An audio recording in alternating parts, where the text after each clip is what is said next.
qu'il y a des meufs, on va finir tous les mecs qui vont se passer. Pourquoi on ne peut pas faire une jolie? Je veux les mettre, bravo, les fait trop long, quoi. Merci.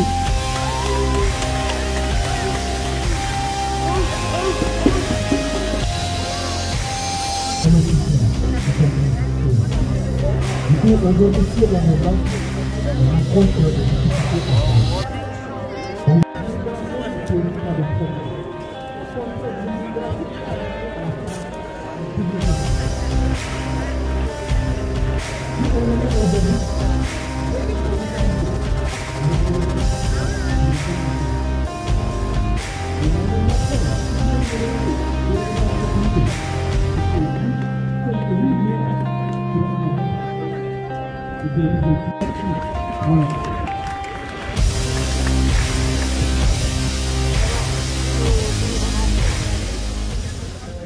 Plusieurs sortes de régularisation et que même en fonction de la situation, quand on correspond aux conditions qui sont évoquées pour être régularisé, la finalité c'est qu'il n'y a pas de rendez-vous à la préfecture et que la préfecture demande toujours à aller sur le site internet et qu'il n'y a pas de rendez-vous disponible. Donc on est face à une impossibilité, même si on remplit toutes les conditions et qu'on pourrait prétendre à un titre de séjour.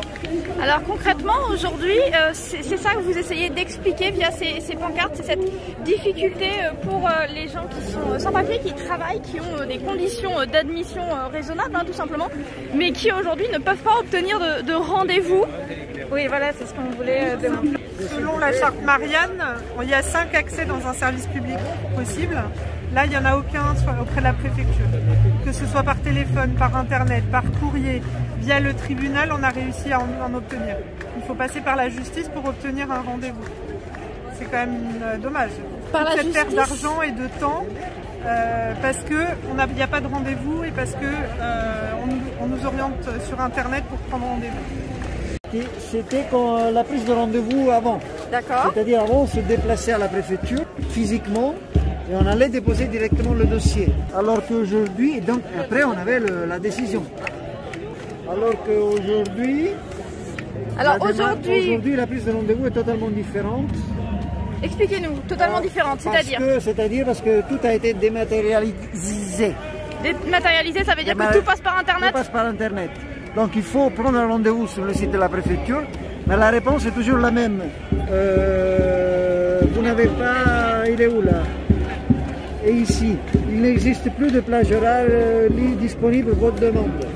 Alors concrètement aujourd'hui, toutes les demandes aboutissent à ça? Aboutissent à ça, oui, exactement. C'est pour ça qu'on est obligé de faire des captures d'écran pour après faire un recours en référé au tribunal administratif. Vous êtes obligé donc de passer par le tribunal administratif, c'est ce que vous expliquez ici? Oui, pour obtenir un rendez-vous. Oui, final, et du coup, on doit prouver. Un délégué défenseur des Oui, droits.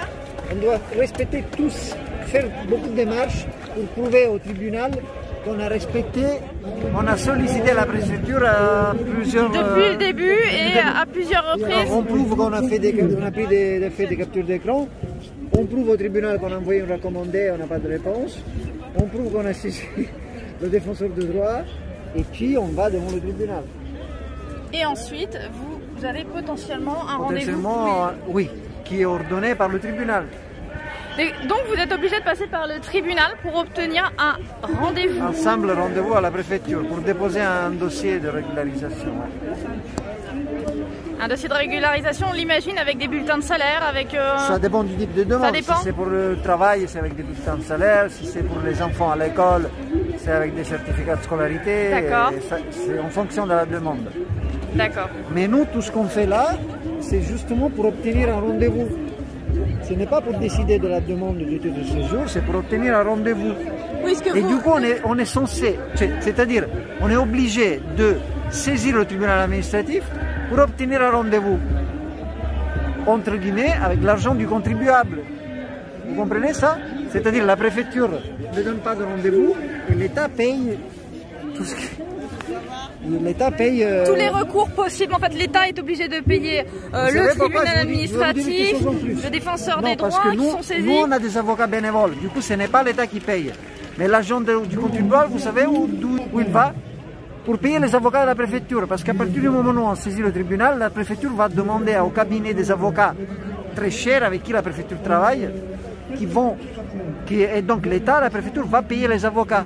Donc nous, on fait ça de manière bénévole, on dépose des référés pour obtenir un rendez-vous, et les avocats travaillent de manière bénévole, alors que la préfecture engage des avocats des gros cabinets parisiens qui sont payés, je ne veux pas dire mais qui sont payés très cher pour répliquer ce qu'on demande.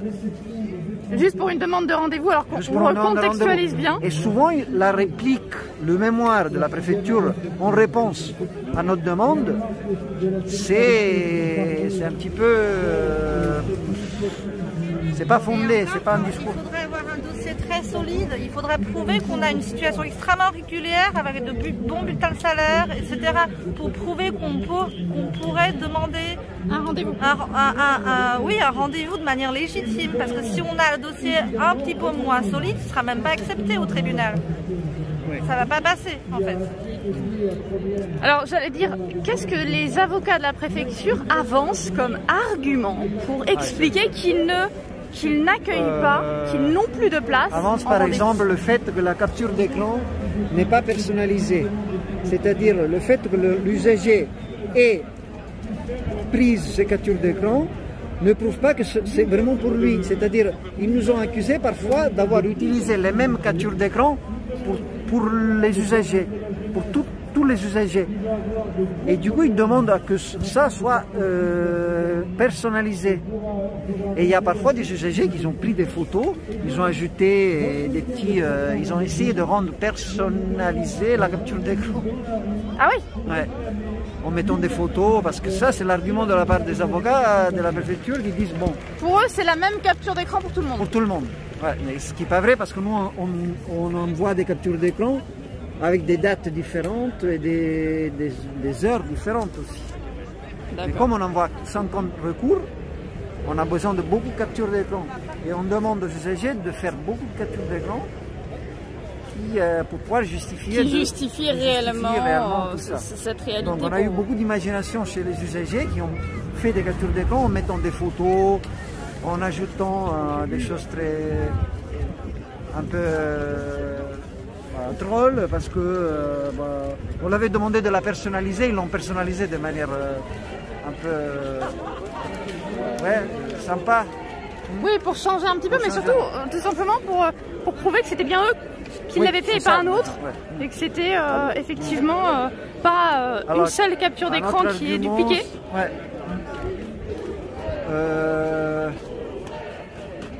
Il n'y a pas vraiment d'argument, ils n'ont pas d'argument, donc ils disent juste ça, et puis ils disent que la préfecture a répondu au courrier, répond systématiquement au courrier qu'on envoie, en disant reprenez rendez-vous sur la plateforme. Oui. Alors concrètement, effectivement, quand vous envoyez un courrier, vous avez systématiquement quand même une réponse qui vous envoie vers ce qu'on appelle... Pas systématiquement, mais... Pas systématiquement, d'accord. De temps à autre, assez souvent, vous avez une réponse qui vous invite à rejoindre cette plateforme pour pouvoir prendre rendez-vous. Mais arrivé sur cette plateforme, concrètement, on arrive à cette réponse quasiment pour tout le monde, voire pour tout le monde à l'heure actuelle. Pour le moment, donc pas de prise de rendez-vous possible pour ces travailleurs sans papier. Aujourd'hui, ils font comment ? Pour faire... Comment ils le vivent, cette situation? Ah, ils le vivent mal parce qu'ils attendent depuis longtemps. Les usagers, vous dites? Oui. Les usagers, ils attendent depuis longtemps. Et surtout pour ceux qui demandent une régularisation par le travail, il y a une urgence parce que le risque, c'est de perdre le travail. Attendre, ça veut dire continuer à travailler sans papier. Et du coup, ne pouvant pas se régulariser, ils travaillent de manière irrégulière. Et donc l'employeur pourrait les licencier ou être sanctionné lui-même. Pour être sanctionné lui-même, bien sûr. Mais ils peuvent se faire licencier sans avoir à justifier d'une procédure de licenciement. Parce qu'ils n'ont pas de papier. L'insécurité du travail, c'est ça? La précarité du travail. Et de l'insécurité quant à l'avenir. C'est-à-dire ils remplissent les conditions pour se régulariser parce qu'ils ont déjà le nombre suffisant de fiches de paye pour se régulariser, mais n'ayant pas accès au rendez-vous, ils doivent continuer à travailler de manière régulière. Et donc ils sont susceptibles de se faire licencier par l'employeur, qui peut les licencier à tout moment, car ils n'ont pas de titre de séjour. Parce qu'on peut licencier, on n'est pas, maintenant tu viens, on n'est pas, c'est-à-dire la loi ne les protège pas. Parce que l'employeur peut licencier à tout moment le